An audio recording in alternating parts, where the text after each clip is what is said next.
Assalamualaikum warahmatullahi wabarakatuh. Alhamdulillahi haqqa hamdi nahmaduhu wa nasta'inuhu wa nastaghfiruh wa na'udzu billahi min shururi anfusina wa min sayyiati a'malina may yahdihillahu fala mudilla lahu wa may yudlilhu fala hadiyalah. Asyhadu alla ilaha illallah wa asyhadu anna Muhammadan abduhu wa rasuluh. Allahumma shalli ala sayyidina Muhammad wa ala ali sayyidina Muhammad. Subhanaka la ilma lana illa ma 'allamtana innaka antal alimul hakim. Rabbi shrah li sadri wa yassir li amri wahlul 'uqdatam min lisani yafqahu qawli. Amma ba'd. Umi kalau mau air di belakang ada air. Kita bersyukur kepada Allah atas nikmat yang Allah titipkan kepada kita. Mudah-mudahan setiap nikmat yang kita peroleh bisa menjadi wasilah agar kita semakin bertakwa kepada Allah Subhanahu wa taala. Insya Allah pagi ini kita mulai dari tahsin dulu, tahsin Al-Fatihah ayat ke-5. Tahsin Al-Fatihah ayat ke-5. Menikut bacaan iyyaka na'budu wa iyyaka nasta'in. Beberapa hal yang perlu diperhatikan di sini adalah yang pertama, ya di situ adalah ya tasdid. Hukumnya berarti harus naber atau nabroh atau ditekan.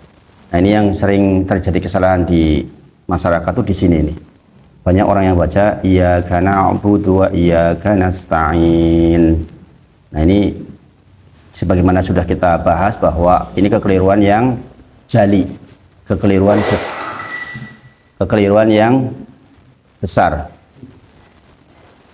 yaitu kekeliruan yang sampai pada derajat merubah arti dan berpotensi membatalkan bacaan Al-Fatihah kita, sehingga masuk di dalam hadis la sholata liman lam yaqra bi fatihatil kitab.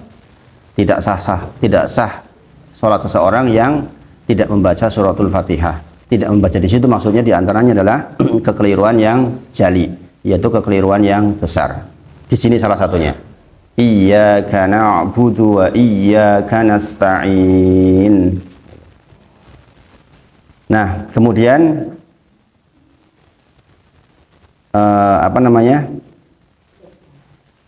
ya di situ adalah mad tabi'i. Mad tabi'i artinya apa kemarin? Dibaca 2 harokat atau 1 ayun. Apa tandanya di situ? Tanda mad tabi'inya. Tanda alif, betul. Ada harokat fathah diikuti alif. Maka itu adalah salah satu mad tabi'i. Maka dibaca bukan iyyaka, tapi iyyaka na'budu. Kemudian diingat-ingat juga na'budu, bukan na'budu, tapi pakai ain dari tengah-tengah tenggorokan. Nah, karena sering di sini salah ke huruf hamzah. Ain itu sering ke hamzah, sebagaimana al-alamin dibaca al-alamin. Itu juga kekeliruan yang besar, kekeliruan jali yang bisa berpotensi merubah arti. Iyyaka na'budu, bukan iyyaka na'budu. Di situ tidak ada harokat, tidak ada hamzah sukun, tapi banyak orang yang baca iyyaka na'budu. Ini kita bisa lihat di dalam Al-Quran nggak ada toh hamzah sukun, nggak ada kan? Maka baca normal iyyaka na'budu, kemudian harokat dhammah budu itu jangan jangan menuju ke harus betul-betul ada isyarat mencucu. Ada isyarat mencucu. Iyyaka na'budu, bukan budu, kan beda toh. Kalau dengan bacanya nggak mencucu pasti didengar di belakang begitu. Iyyaka na'budu wa kan beda itu dengan iyyaka na'budu, kan beda toh. Kadang-kadang kita yang baca tuh nggak kerasa, tapi yang di belakang itu tahu persis itu. Kalau dengan ketemu kebetulan di belakang pengajar, itu miring sedikit aja ketahuan. Maka diperhatikan betul hak huruf itu harus betul, sebagaimana harokat kasrah agak narik sedikit. ihdinas sira bukan ihdinas si kan beda. Ini iyyaka na'budu wa sekali lagi di sini ada ya tasdid. Ya tasdid itu artinya ya-nya double nih Pak. Asalnya tuh ya-nya double. Kalau ditulis nggak pakai tasdid berarti ya gitu maksudnya. Iyyaka na'budu wa iyyaka nasta'in. Kemudian nasta'inu, nasta'in sin ada sofir dan hamas, jangan lupa, nasta'in nas berarti di sini ada aliran sedikit, nasta'in. Kemudian ain di sini juga berharokat kasroh, berarti harus penuh hak hurufnya dan hak harokatnya. Kemudian ketemu ya sukun. Harokat kasroh ketemu ya sukun, hukumnya apa? Mad tabi'i. Mad tabi'i ada 3 kemarin nih. Apa saja Pak Subri? 1, harokat fathah ketemu huruf alif. Ini diingat-ingat ini. Karena ini mad dasar nih. Kemudian yang kedua, harokat dhammah ketemu waw. Kemudian harokat kasroh ketemu ya sukun. Semuanya belakangnya sukun nih. Apa coba disebutkan? Jadi dengan Pak Hartono. Mad tabi'i adalah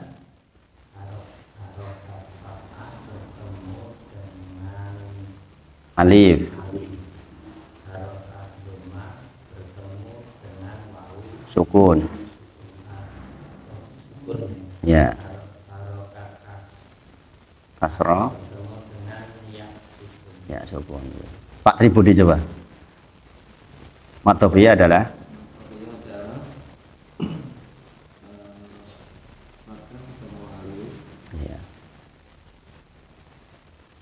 domah ketemu waw sukun.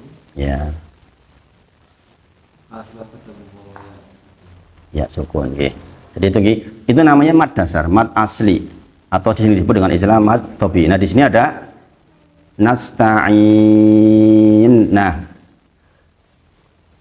harokat kasroh ketemu ya sukun dinamakan mad tabi'i. Kalau ketemu huruf hijaiyah dalam hal ini nun yang diwaqaf atau disukun maka menjadi mad arid lisukun yang dibaca 2, 4, 6. Inilah alasan mengapa di belakang sering dibaca panjang oleh imam. Jadi itulah alasannya dibaca panjang oleh imam. Berarti kalau di bagian belakang nggak kayak gitu nggak dibaca panjang. Jangan saya baca alhaqumut takatsur. Nah ini salah. Karena bukan mad arid lisukun. Maka ini beberapa yang perlu diperhatikan di sini. Jadi kesalahan jalinya adalah ketika dibaca iyyaka na'budu wa itu kesalahan yang sampai kepada derajat membatalkan. Yang lain diperhatikan hukum-hukumnya. Iyyaka na'budu wa iyyaka nasta'in. Coba sarang-sarang. Iyyaka na'budu wa iyyaka nasta'in. Nun, jangan lupa itu adalah huruf yang mempunyai sifat tawasud. Apa tawasud kemarin? Ada aliran sedikit, betul. Jadi nasta'in bukan nasta'in, ada aliran sedikit. Coba satu-satu Pak Hartono coba sekarang. Iyyaka na'budu wa iyyaka nasta'in. Ya, nunnya dialirkan sedikit. Coba Pak Pri. Iyyaka na'budu wa iyyaka nasta'in. Harokat dhammahnya disempurnakan Pak. Iyyaka na'budu. Iyyaka na'budu wa iyyaka nasta'in.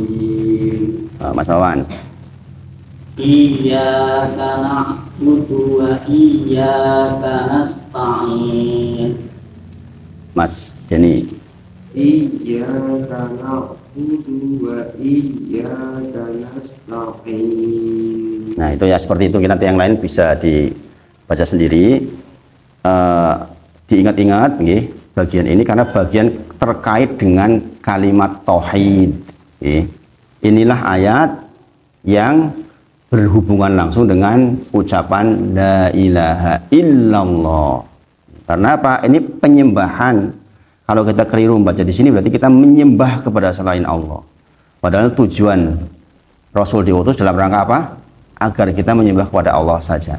Walaqad ba'asna fi kulli ummatin rasulan an i'budullah wajtanibut taghut. Surat An-Nahl ayat ke-36. Walaqad ba'asna fi kulli ummatin rasulan an i'budullah wajtanibut taghut. Kepada masing-masing kaum diutus seorang rasul dalam rangka untuk agar orang-orang menyembah Allah dan menjauhi sesembahan selain Allah. Nah, kalau di sini kita mengucapkan iyyaka, berarti kita menyembah kepada mataharinya Allah.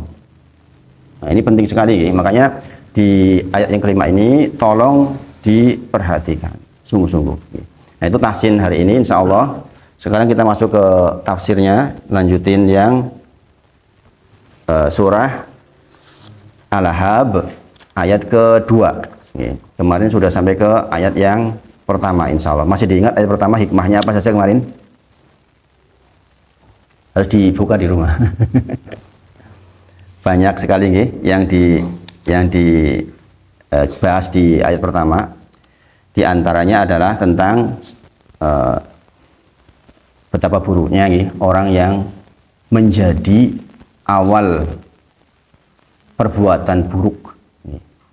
Sebagaimana disebutkan, kenapa Abu Lahab sampai divonis masuk neraka jahanam padahal masih hidup, panjang hidupnya, tapi tetap di neraka jahanam.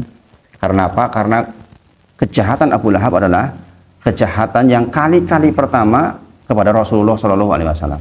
Sebelum Abu Lahab mengatakan keponakanku edan, keponakanku gila dan lain sebagainya, itu tidak ada orang yang mencela Nabi Muhammad SAW. Bahkan dialah orang yang terkenal sebagai Al-Amin, orang yang terpercaya.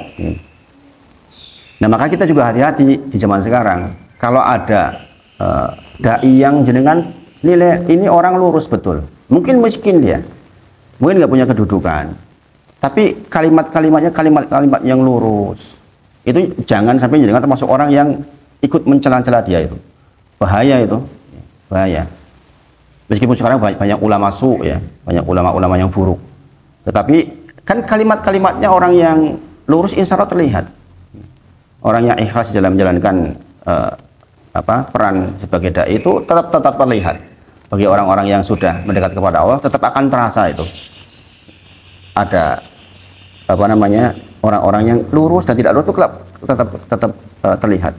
Sebagaimana kita tahu Rasulullah SAW itu orang yang dikenal sebagai orang yang paling lurus di dalam berdakwah, bukan karena harta, bukan karena kedudukan, bukan karena jabatan, bukan karena apa-apa, ikhlas karena Allah saja masih dihina-bina.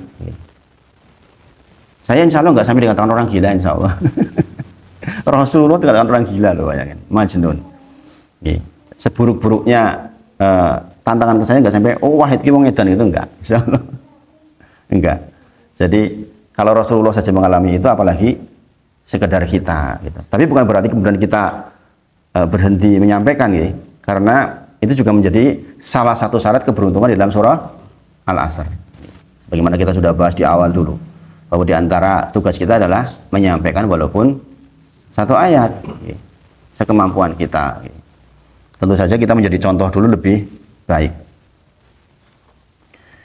Abu Lahab, kemarin nama aslinya siapa? Abdul Uzza. Artinya apa itu? Hambanya berhala. Maka hati-hati memberi nama yang didahului dengan Abdul. Adalah haram hukumnya Abdul diikuti selain nama Allah. Bahkan nama Abdul Khair, yang khair itu artinya kebaikan saja, tidak boleh. Nggak boleh. Jadi jangan kalau punya anak namanya Abdul atau cucu nanti anaknya namanya Abdul, karena sebaik-baik nama laki-laki itu Abdul sebenarnya. Abdullah itu sebaik-baik nama. Sebaik-baik nama. Makanya salah satu anak saya namanya Abdullah, karena sebaik-baik nama. Tapi berhati-hati, kalau Abdul itu harus diikuti dengan nama Allah, Asmaul Husna. Asmaul Husna. Abdul Wahid itu boleh. Abdul Wahid. Tapi Abdul Khair, walaupun kata-katanya baik loh di belakang. Yang saya contohkan khair itu kan kebaikan. Hambanya kebaikan, ini nggak boleh, haram. Dan ini disepakati oleh para ulama termasuk Ibnu Hazm rahimahullah ta'ala. Kemudian juga kemarin disimpulkan bahwa mengapa Nabi Muhammad SAW yang sangat lembut tiba-tiba harus mengucapkan kalimat-kalimat yang doa buruk ini dalam surat Al-Ahzab, bahkan dapat pahala di atasnya, bahkan kita pun umatnya mendapatkan pahala kalau baca. Karena apa? Kita meletakkan antara senyum dan tegas di waktu yang tepat. Jadi jangan sampai kita nabinya dihina-bina kok kita senyum-senyum, itu masalah. Sebagaimana kita, anak kita dihina-binakan, istri kita digodain, kok kita diam saja senyum-senyum, silakan saja. Ini namanya ngawur gitu. Karena di dalam surat ini ditegaskan tentang bagaimana sikap Nabi Muhammad SAW diajarkan oleh Allah langsung tentang menyikapi keburukan yang teramat sangat. Kita masuk ke ayat kedua insya Allah. Okay. Ayat kedua, ma'auna anhu maluhu wa ma kasab. Beda dengan yang pertama, okay. Kalau yang pertama terakhirnya pakai tasdid, okay. Maka watab. Kalau di sini kasab. Okay. Beda, okay. Jadi kalau yang pertama itu ada tasdidnya berarti masuk ke ba dulu, baknya double baru mantul. Kalau di sini baknya langsung mantul. Ingat huruf ba termasuk jajaran huruf qalqalah. Apa saja Pak Pri? Apa aja tuh? Baju. Ya, itu harus balik, ya, atau mantul. Sebagaimana dengan melemparkan bekel, balik. Kalau bukan bekel kan nggak balik. Nek huruf-huruf ini seperti bekel itu, balik. Dilemparkan balik gitu. Nah di sini bacanya ma'aghna anhu maluhu wa ma kasab. Ma'aghna anhu maluhu wa ma kasab. Kasab. Kemudian nanti tahsinnya Pak Supri belajar di rumah sendiri Pak Supri. Apa arti ma'aghna? Tidak berguna. Tidak berguna anhu baginya. Nya siapa di situ? Abu Lahab. Maluhu hartanya, mal, makanya ada zakat mal loh.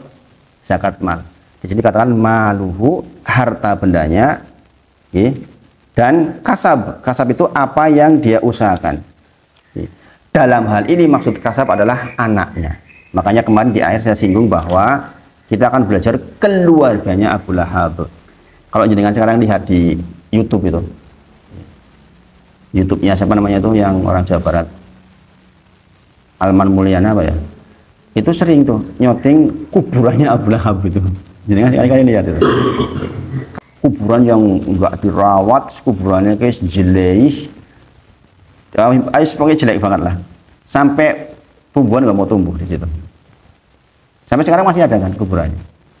Jadi kalau ada sekarang fitnah keji dari orang-orang di luar yang mengatakan orang-orang yang dikatakan Wahabi atau orang-orang Arab Saudi menghilangkan makam-makam, itu sebenarnya keliru itu. Jadi kan di antara fitnah yang dilemparkan kepada orang-orang Mekah Madinah adalah menghilangkan kuburan para kuburan-kuburan para mujahid dan sebagainya itu. Padahal nggak demikian. Kuburannya Abu Lahab aja masih ada itu sampai sekarang. Itu tempatnya Rasulullah dijadikan WC dan sebagainya. Itu kan isu semua itu. Sekarang ada kan kayak gitu karena kebencian. Nah di sini dikatakan kasab, maksudnya adalah anak-anaknya. Apa dalilnya? Ya, dalilnya adalah diantara ketika Rasulullah menyampaikan sesungguhnya sebaik-baik yang kalian makan, inna atiyaba ma akaltum min kasbikum, adalah hasil usaha kalian. Sesungguhnya sebaik-baik yang kalian makan adalah hasil usaha kalian. Ini masalah kehormatan. Maka walaupun kita mungkin usahanya kecil, gitu, bukan orang kaya, tapi sungguh yang terbaik yang kita makan adalah hasil usaha kita sendiri.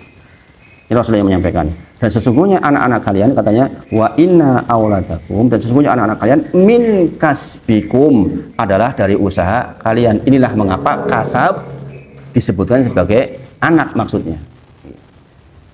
Apa yang kalian usahakan diantaranya adalah anak-anak kita. Dari dalilnya ini.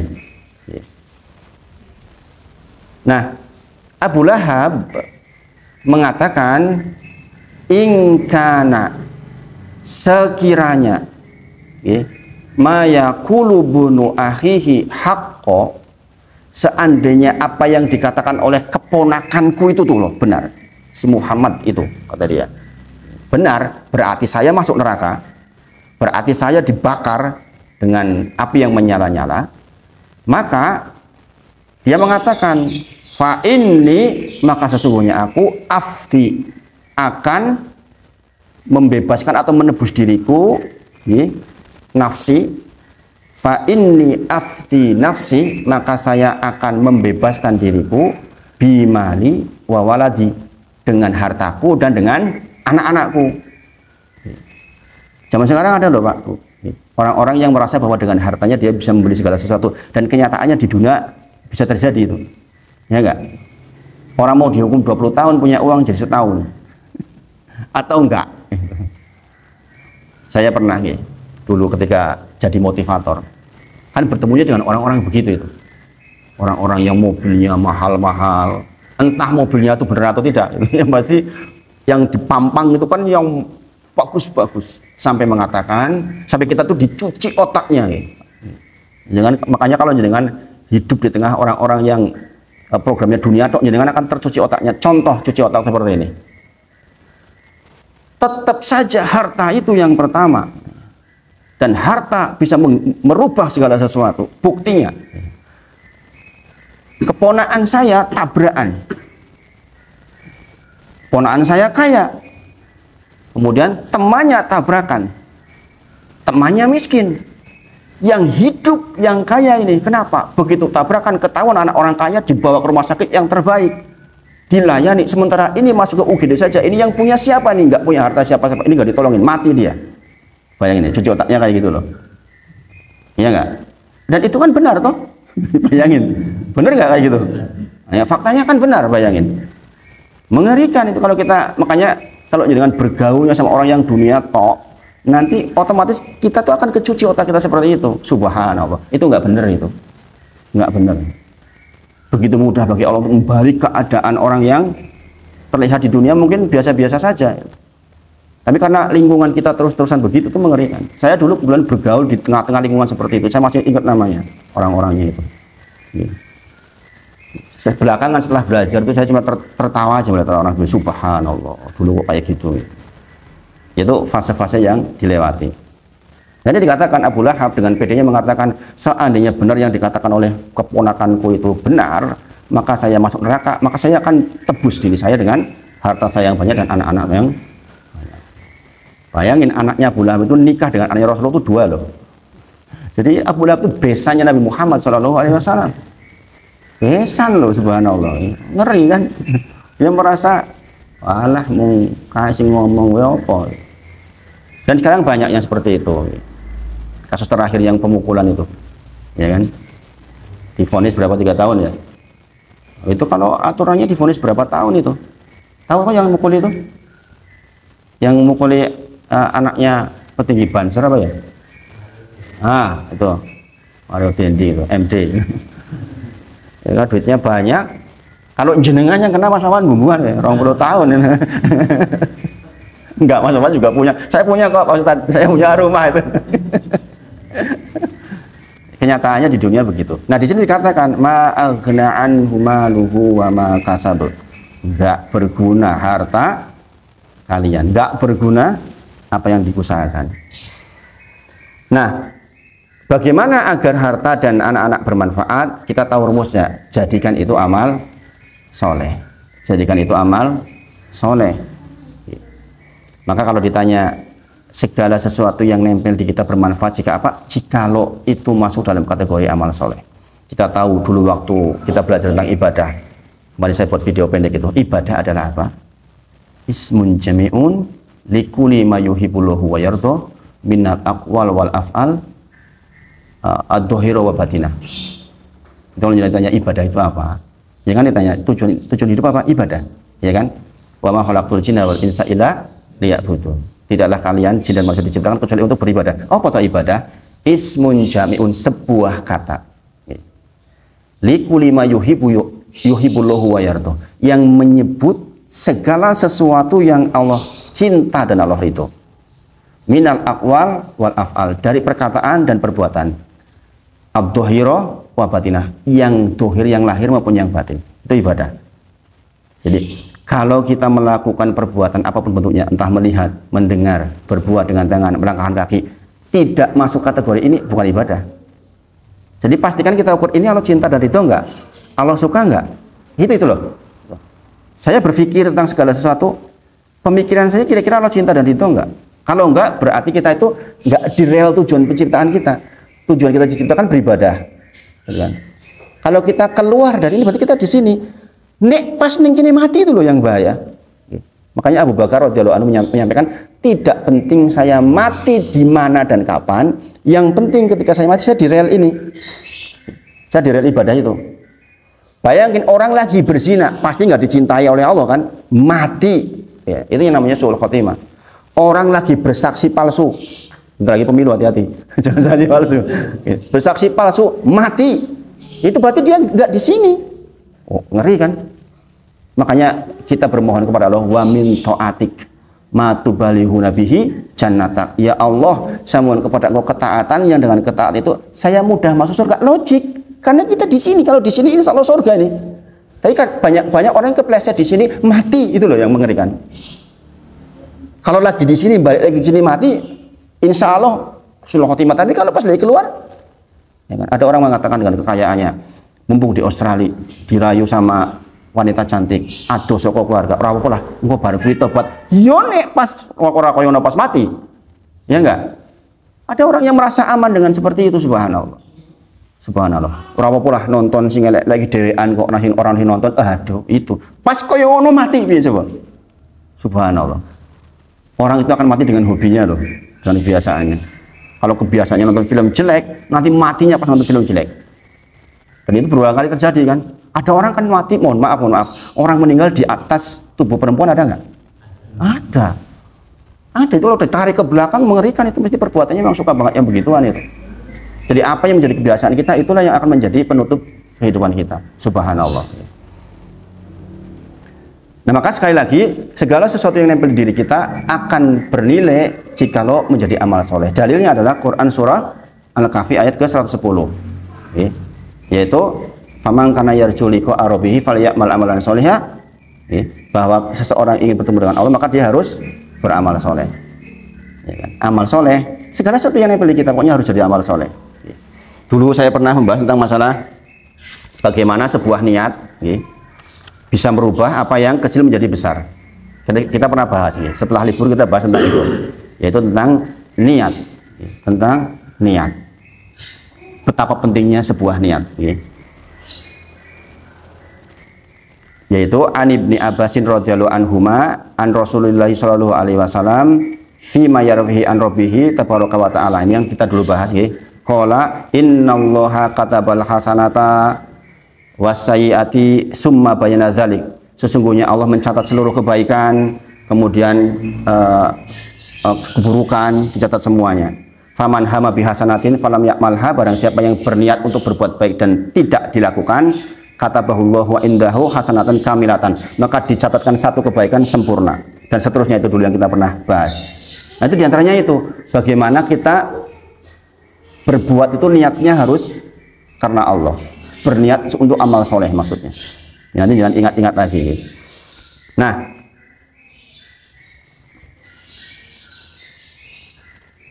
ingat, Bapak Ibu sedaya, jika kita punya harta, Pak Supri nih, Pak Supri,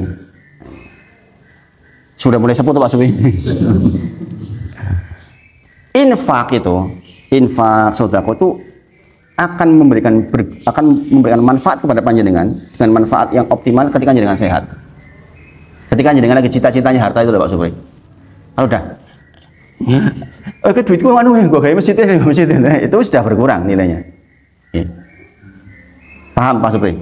Jangan sampai jenengan sudah 3 hari sakit, udah ngep-ngep, kemudian jenengan katakan mobilku kayak gue wakaf ya. Itu tuh kecil sekali di sisi Allah. Nilai infak menjadi bermanfaat ketika dalam kondisi lagi cita-citanya jenengan. Itu memberikan manfaat sangat besar. Dan itu penolak bala di dunia dan di akhirat. Karena apa? Asalnya manusia itu suka banget dengan harta. Asalnya manusia itu, kata Allah itu cinta mati dengan harta. Di juz 30 disebut berulang kali. Maka kalau kita punya orang tua, arahkan sebenarnya ya, sebagian hartanya untuk wakaf. Sebagaimana saya sampaikan minggu lalu, tidaklah sahabat Rasulullah yang mampu meninggal kecuali pasti sudah wakaf. Maka kita tuh cita-cita harus punya wakaf, Pak, Bapak Ibu semuanya. Apalagi dengan yang warisannya banyak tuh, Mas Awan warisannya banyak kan? Itu tuh, Mas Fran warisannya banyak gitu.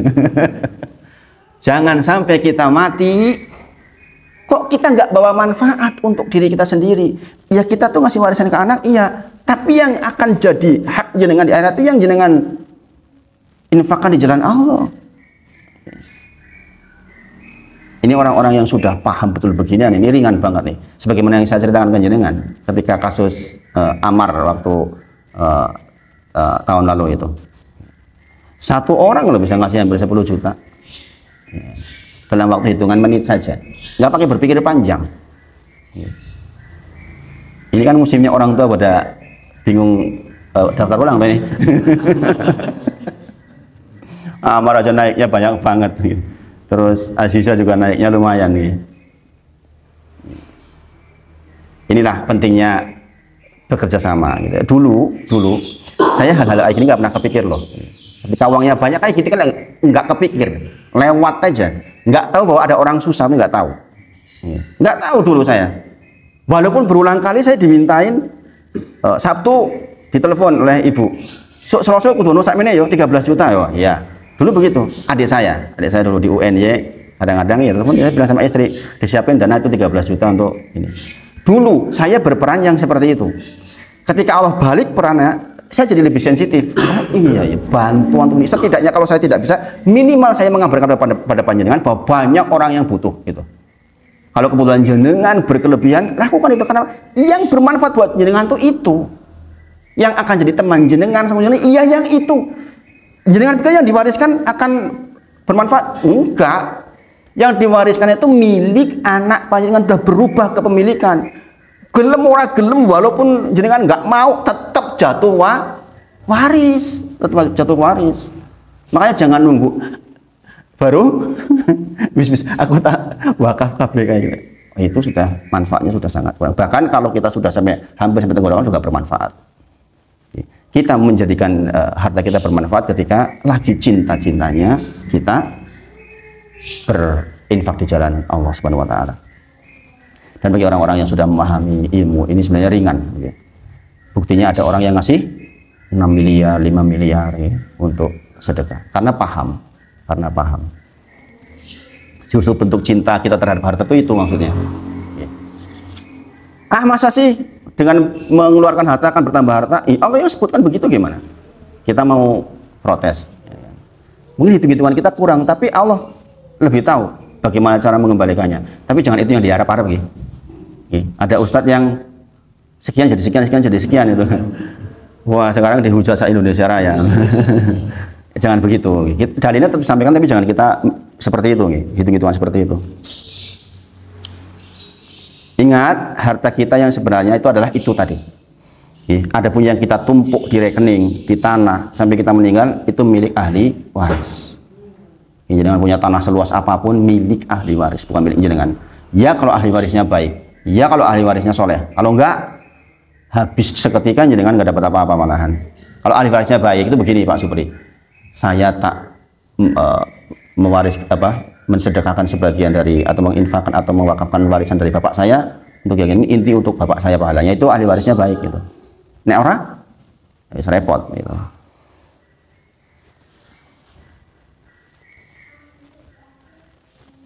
Bagaimana dengan warisan? Disebutkan ini salah satu tafsir di ayat kedua, tinggalkan secukupnya.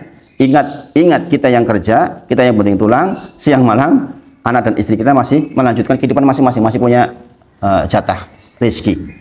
Jadi jangan terlalu mengkhawatirkan nanti anakku kepiye, istriku dan sebagainya, itu jangan.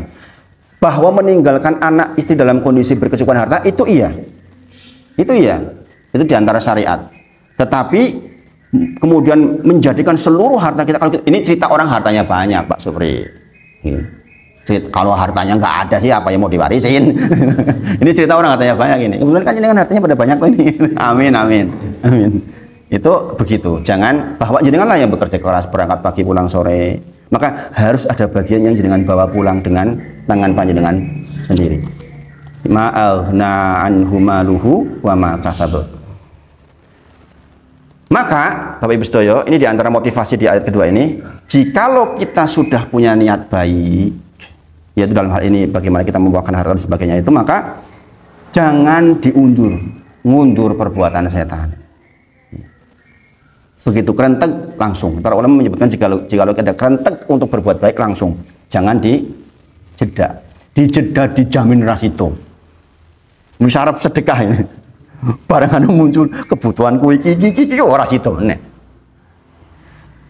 Biasanya justru semakin bertambah harta seseorang, mohon maaf, semakin pelit yang terjadi. Karena tidak terlihat sebelumnya, kebutuhan menjadi terlihat. Ketika penghasilannya 5 juta, cukup dengan Avanza. Begitu penghasilannya 20 juta, pengen Fortuner. Orang cukup 20 juta. Itu loh. Dan itu terjadi berulang di setiap zaman. Dan saya membuktikan hal seperti ini tuh benar-benar terjadi. Saya bisa melihat itu justru ketika saya susah. Ketika saya meminta bantuan dalam tanda kutip ke orang-orang dekat yang saya anggap punya uang miliaran, jawabannya itu menakjubkan LE maksudnya. Sebaliknya orang-orang yang saya anggap biasa-biasa saja tapi sudah belajar, itu berbeda sekali. Orang dengan miliaran bisa mengatakan, enggak, aku nggak punya uang. Itu piye coba? Aku nggak punya cukup uang. Itu miliaran loh uangnya. Itu kalau ilmu nggak datang itu ma'aghna anhu maluhu wa ma kasab. Tidak berguna harta. Subhanallah. Ini ayat yang pendek tapi masya Allah. Jadi bagaimana kita meninggalkan anak-anak kita? Jadikan anak kita anak yang solehah. Itu investasi terbaik buat kita. Jadi supaya anak kita bermanfaat, jadikan anak soleh. Ciri anak soleh, Quran surah Ali Imran ayat ke 113 sampai 114. Lanjut dengan bagaimana menciptakan anak soleh? Anak soleh, anak yang memenuhi kriteria di dalam Quran surah Ali Imran 113 114. Nanti jangan baca. Laisu sawa'am min ahlil kitabi ummatun qaimatun. Mereka itu tidak sama di antara ahli kitab, itu ada golongan yang berlaku lurus. Yatsluna ayatillahi ana alaili wa hum yasjudun. Mereka membaca ayat-ayat Allah pada beberapa waktu di malam hari, mereka juga sujud. Ciri pertama anak soleh ini, kita perhatikan. Allah yang menyebutkan, yaitu yatsluna ayatillahi Ali Imran 113 114. 113 114. Yatsluna ayatillahi ana alaili. Ciri orang soleh adalah membaca ayat-ayat Allah di sebagian malam. Berarti tugas pertama kita ke anak-anak kita, bagaimana anak kita bisa baca ayat-ayat Allah, dalam hal ini Al-Quran, dengan baik dan benar. Tugas pertama kita berharap punya anak soleh, itu pertama. Mustahil di siang bolong kita ngimpi punya anak soleh, sementara kita membiarkan anak kita itu tayo raiso. Kan iso wae Ustadz berbuat baik tanpa harus bisa Al-Quran. Kata siapa? Tidak membaca Al-Quran itu sendiri udah perbuatan buruk, ya enggak? Lah kok kita bisa mempunyai hujah, ora apa-apa, ora usah nganggo Al-Quran, sing penting akhlaknya apik. Enggak bisa begitu. Karena dia tidak membaca Al-Quran, itu tidak beradab dengan Allah, tidak berbuat baik dengan Allah. Sebagaimana orang mengatakan begini, mending di wong jilbaban elek sifate karo wong ora jilbaban apik akhlak. Itu sama seperti itu tuh. Dulu kan pernah tahu di pas pemilihan Jakarta itu Al-Maidah itu ayat 51 itu, mending non muslim apian ketimbang muslim koruptor. Itu subhanallah, itu bagi orang yang belajar itu kalimat yang keliru fatal. Isi mendingan koruptor muslim ketimbang non muslim apike kaya apa? Betul nggak? Betul. Wong sing muslim walaupun elek kaya pae sih muslim itu tidak mendurhakai Allah. Dia masih berpotensi masuk surga. Tapi sebaik apapun orang yang tidak punya la ilaha illallah, berarti dia melakukan perbuatan terburuk di antara yang terburuk, yaitu mendurhakai Allah. Lah kok dikatakan api? Ini loh, logika-logika seperti ini kadang dikembangkan oleh orang-orang liberal ini. Maka kalau dikatakan ciri anak soleh membaca Al-Quran di sebagian malam, Allah rasa maca Quran. Loh, perintahnya Allah begitu. Di antara keburukan terburuk adalah mendurhakai yang menciptakan dia. Ya enggak? Makanya di antara dosa terbesar setelah mendurhakai Allah adalah uququl walidain, yaitu berbuat buruk kepada orang tua. Kenapa? Lah wong tua ini sing lahirke berdarah-darah menghidupi, lah kok didurhakai. Nah sekarang ada perbuatan yang mendurhakai Allah kok dibandingkan dengan perbuatan dunia, ya jauh banget Bapak Ibu sekalian. Jauh banget. Jadi yang pertama cirinya adalah anak soleh dia membaca Al-Quran di sebagian malamnya. Wahum yasjudun, berarti dia menegakkan malam dengan sujud. Dalam hal ini adalah sholat. Jadi jangan pernah kita menganggap diri kita soleh kalau wengi wae ora sholat. Ini kita tanya pada diri sendiri masing-masing. Kemudian yu'minuna billahi wal yaumil akhir. Dia adalah orang yang sangat mempercayai ada kehidupan setelah kematian. Ciri orang soleh itu. Maka semua perbuatannya terukur. Takutlah karena akan mempertanggungjawabkan. Kan beda antara orang yang berbuat dimintai pertanggungjawaban dengan tidak, berbeda. Nah orang-orang, mohon maaf, orang-orang yang diberi kelebihan kekayaan jabatan kadang-kadang merasa bahwa nggak ada kok saya pertanggungjawabannya. Karena merasa kuat. Mau tanggung jawab sama siapa? Kalau orang miskin itu kebanyakan takut dia mau berbuat itu nanti ditangkap ini, jadi ada pertanggungjawabannya. Kita ini menjadi orang soleh ketika yu'minuna billahi wal yaumil akhir. Ada keyakinan dalam hati kita bahwa akan ada hari kebangkitan. Kemudian wa ya'muruna bil ma'rufi wa yanhauna 'anil munkar. Orang soleh itu nggak cukup soleh untuk sendiri ternyata. Jadi kalau jenengan punya anak, orang saya melu osis-osisan, orang saya melu ngurus-ngurusan, itu ternyata keliru. Dikatakan anak kita soleh ketika dia punya peran di masyarakat, walaupun sekecil apa yang dia lakukan. Pokoknya ada peran. Kayak di sini katakan wa ya'muruna bil ma'rufi wa yanhauna 'anil munkar. Kemudian wa yusari'una fil khairat. Dia bersegera di dalam kebaikan. Nek entuk informasi apik bersegera, itulah ciri anak soleh. Bapak kondo nyapu ge itu. Bilang itu loh latarnya kotor ge, itu ciri-ciri anak soleh itu. Jadi dia wa yusari'una fil khairat. Allah yang menyebutkan. Ge di dalam kebaikan, artinya gitu kira-kira. Surah Ali Imran 113. Jadi kalau kita punya anak belut, itu ciri-ciri menuju tidak soleh, bahaya. Jadi makanya orang Jawa itu bagus dalam hal masalah pembiasaan itu, membiasakan kebaikan itu loh. Karena itu juga bagian kesolehan. Nah dikatakan di akhir ayat wa ulaika minas sholihin. Mereka itulah orang-orang yang soleh, kata Allah. Sudah jam 6 kurang 5. Padahal saya mau bahas ini.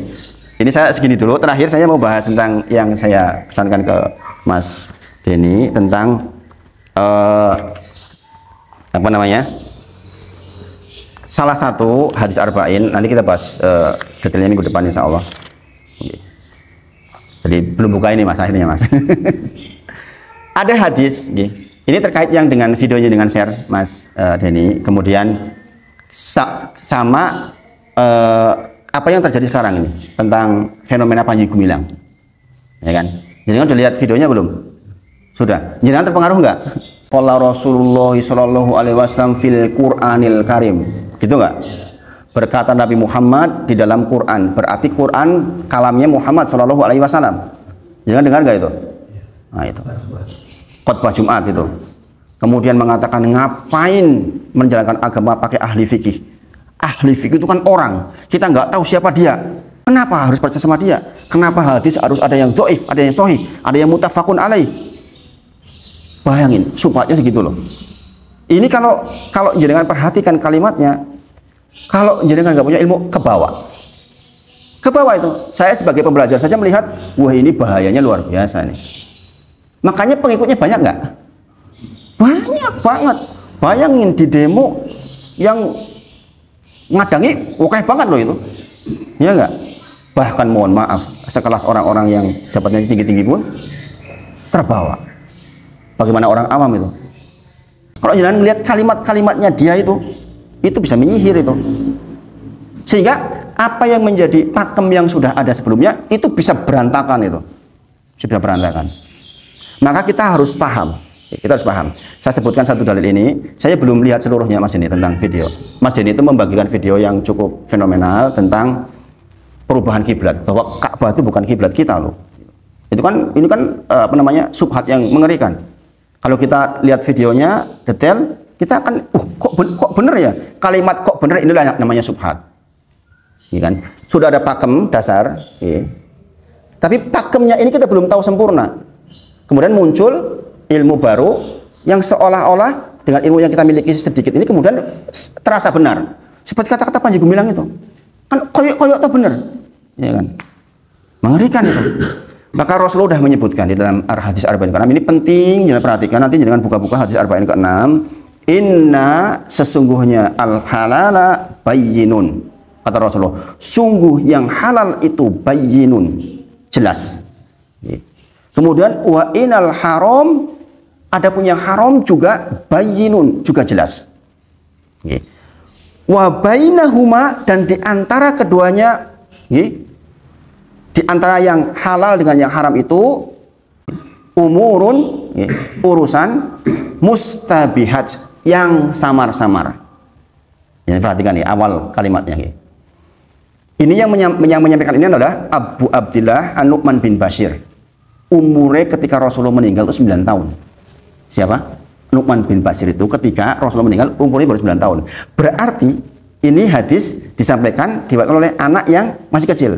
Ya enggak?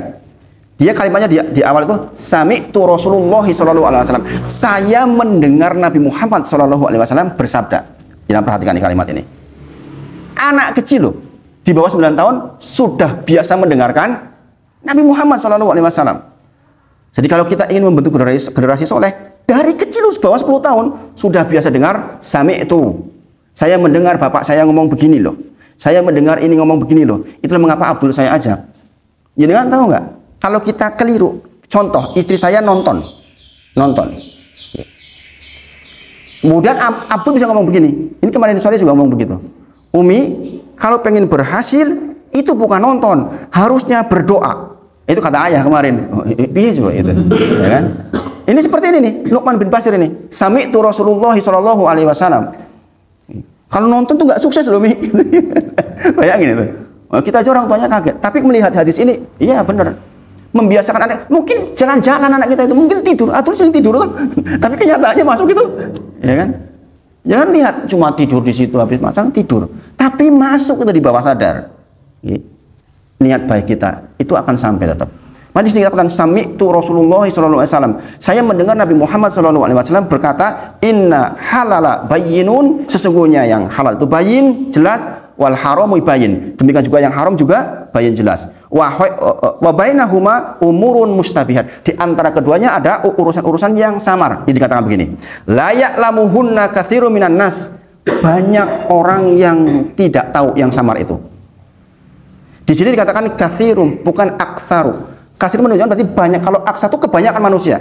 Berarti antara orang yang tahu dan tidak tahu tuh janjinya imbang. Mas ini penting, Mas ini penting. Agar kita jangan sampai terkena subhat. Kata-katanya katsirun itu menunjukkan oke wong sing orang ngerti, ning yo oke wong sing ngerti. Maksudnya begini. Bagi sebagian orang yang halal tuh jelas halalnya, tapi bagi sebagian orang yang lain yang belum cukup keilmuannya, dia masih mustabihat, masih samar-samar. Contoh masalah rokok. Jadi mohon maaf ya, masih ngerokok, ada yang ngerokok nggak ini? Kalau ngerokok tobat. Langsung udah pensiun. Bagi orang, mohon maaf, bagi orang Tarjih Muhammadiyah sudah jelas haram, ya nggak? Ya nggak?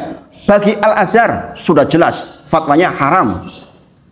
Bagi saudara kita makruh, ya kan? Ya kan? Bagi saya haram jelas, saya haram. Dan ini terlalu jelas dia mengatakan haram bagaimana? Segala yang buruk bagimu membahayakan bagimu itu haram. Nah sekarang mau tanya dokter manapun, kalau jujur mesti rokok itu membahayakan. Ada yang belasan begini, bapak saya itu kereta banget. Bapak saya aku orang ngajari kue, saya dipanggilnya dulu Anto. Aku orang ngajari kue toh, tapi nyatanya kayak wong sing ngerokok tekan tua uripe. Iya coba fakta nggak? Sing orang ngerokok malah mati cepat. Ya enggak? Fakta enggak itu? Nah, itu tuh bukan jadi dalil bahwa itu keburukan saja. Ya enggak? Makanya sih katakan layak lamuhunna katsirun minas, banyak orang yang tahu hukum musik, mohon maaf, hukum musik. Mau dicari dalil kayak manapun, dalil musik jelas bagi orang yang berpengetahuan. Ya enggak? Hukumnya bagi yang berpengetahuan tetap haram, apalagi Imam Syafi'i. Ya kan? Keras banget. Tapi kan ada yang mengatakan, ulama besar mengatakan itu syaratnya begini jadi haram, begini kan samar-samarnya enggak? Sekali lagi, samar bagi orang yang belum cukup ilmu. Maka kalau dalam kondisi seperti itu, ikutilah yang mainstream dulu. Tentang masalah kiblat misalnya mas, ikut yang mainstream, bahwa yang benar itu di Mekah itu. Jadi itu kan hanya satu gelintir orang yang masih sangat kecil sesungguhnya. Makanya saya sampaikan hadis ini kan fenomena yang sekarang terjadi. Ini banyak keluhan ini tentang Panji Gumilang ini. Banyak banget keluhan, banyak orang yang terpengaruh itu loh. Saya kemudian akhirnya saya jadi lihat potongan-potongan itu ya, potongan-potongan videonya itu yang di video shot itu loh. Itu kan banyak banget subhatnya, ratusan subhatnya itu. Ratusan itu subhatnya itu. Dan koyo-koyo bener. Nek jenenge subhat, koyo-koyo bener gitu. Namanya subhat kan gitu. Bener ya. Sebenarnya kita mengatakan koyo-koyo bener itu karena kita belum punya cukup ilmu. Bagi orang lain itu ini diketawain ini. Bagi orang yang berilmu, ucapan Panji Gumilang itu cuma diketawain. Tapi kan nggak semua orang begitu juga. Maksudnya dikatakan layak lamuhunna katsirun minan nas, banyak orang yang nggak tahu. Kemudian dikatakan famanittaqo subuhat faqad istabra li dinihi wa irdihi. Barang siapa yang dia menjauhi subhat, kata Rasulullah, maka dia telah menjaga kehormatan agama dan dirinya. Jadi kalau ada seperti itu, kita tuh menjauh dari subhat. Karena kita tidak punya cukup ilmu. Kemudian dikatakan waman waqa'a fi subhat. Barang siapa yang terjumus ke dalam subhat, maka dikatakan waqa'a fil harami, maka dia telah terjerumus kepada yang haram. Rasulullah ki piye to? Katanya ada yang halal jelas, yang haram jelas, di tengah-tengahnya ada mutasyabihat, yang samar-samar. Kok kata Rasulullah barang siapa yang terjerumus kepada yang samar-samar itu, kata Rasulullah dia telah terjerumus kepada yang haram. Coba logikanya bagaimana? Jangan mikir nggak? Katanya samar-samar, belum jelas, ya kan? Halal dan haramnya. Lah kok seseorang yang masuk ke yang samar-samar dikatakan masuk yang haram? Maka para ulama menyebut maksudnya di antara yang samar-samar itu ono sing haram bener, paham nggak? Kan jenengan sama-sama nggak tahu nih, iki halal opo haram, iki halal opo haram. Kalau jenengan masuk ke situ, pasti ada bagian dari yang samar-samar itu yang beneran haram. Contoh rokok. Jangan samar, merokok orang haram makruh, nah, halal atau haram, ya enggak? Ya enggak? Nah, makanya Rasulullah mengingatkan kalau kita mengambil yang ini bisa jadi kita itu terjerumus kepada yang haram. Maka sebaik-baik sifat orang ketika melihat subhat, kita menjauh, kecuali kita punya ilmu yang cukup. Ada 4 alasan seseorang kena subhat. Oke. Ada 4 alasan orang kena subhat.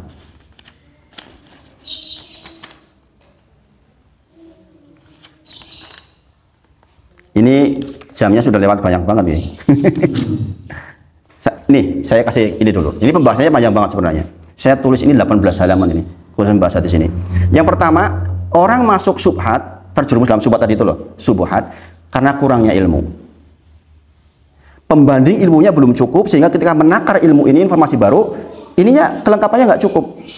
Maka langkah pertama kita jauhi dulu, ikut yang mainstream dulu. Gitu. Kemudian yang kedua, lemahnya pemahaman. Mungkin hafal hadisnya, mungkin hafal ayatnya, nggak semua juga orang yang hafal hadis, hafal ayat itu bagus pemahamannya. Jangan melihat tuh ada dokter menerangkannya nggak? Jangan mudeng-mudeng, ada nggak? Dokter loh. Nih jenengan dapat keterangannya gini ngomong ngopo, muter-muter aja jelas, ya nggak? Ya nggak? Makanya sebenarnya itulah di dalam dunia pengajar itu ada metodologi pengajaran. Makanya kalau jadi guru itu harus dapat ambil akta 4 kan? Akta 4 adalah metodologi pengajaran. Ada orang pinter banget ya, tapi kalau ngajar yuk orang karu-karuan, ya enggak? Inilah yang dikatakan lemahnya pemahaman. Lemahnya pemahaman. Yang ketiga, kurangnya upaya untuk meneliti. Maksudnya gini, dia hafal hadis, dia paham mungkin, tapi penelitiannya kurang dalam sehingga dia terjerumus di dalam syubhat. Dia mengatakan, ya sudahlah, ya begitu aja lah, yang ada aja lah. Itu loh, bahasa-bahasa seperti ini perlu dihindari. Kemudian, nah ini yang keempat, memang niat yang buruk. Contoh, kalau wong rokoknya enak ya wis lah, ya halal wae lah, halal lah. Gitu loh. Paham enggak? Halal kalau haram. Wis lah, sing gampang wae lah. Nah ini nih, kalau yang bagian niat yang buruk ini lebih bahaya banget. Ini penyebutannya sebenarnya panjang banget nih. Niatnya yang buruk, Pak. Memang dia nafsunya itu aku pengen rokok, haram gitu. Coba nafsu kita. Dengar dangdut. Nafsu kita sekarang. Ada katanya kiai lagi duduk di selai dangdut.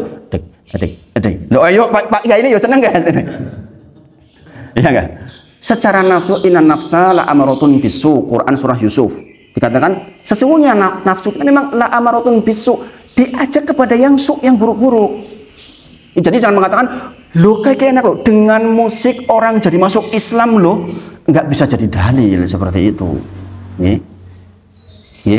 Makanya sekali lagi yang samar-samar ini kita tinggalin karena 4 hal ini. Keterangannya panjang lebar sebenarnya. Insya Allah kita bahas. Saya jadi mengingat ini karena Mas Denny membagi ini pentingnya. Makanya kalau ada apa disampaikan Mas Denny. Jadi nanti ilmu keluar. Kadang-kadang nggak ingat kalau nggak ini. Jadi kadang-kadang saya juga harus dipicu ada soal. Jadi nanti ketemu semuanya. Gitu. Ternyata jawabannya di hadis Arba'in ke-6 ini termasuk menjawab situasi yang sekarang berkembang di masyarakat.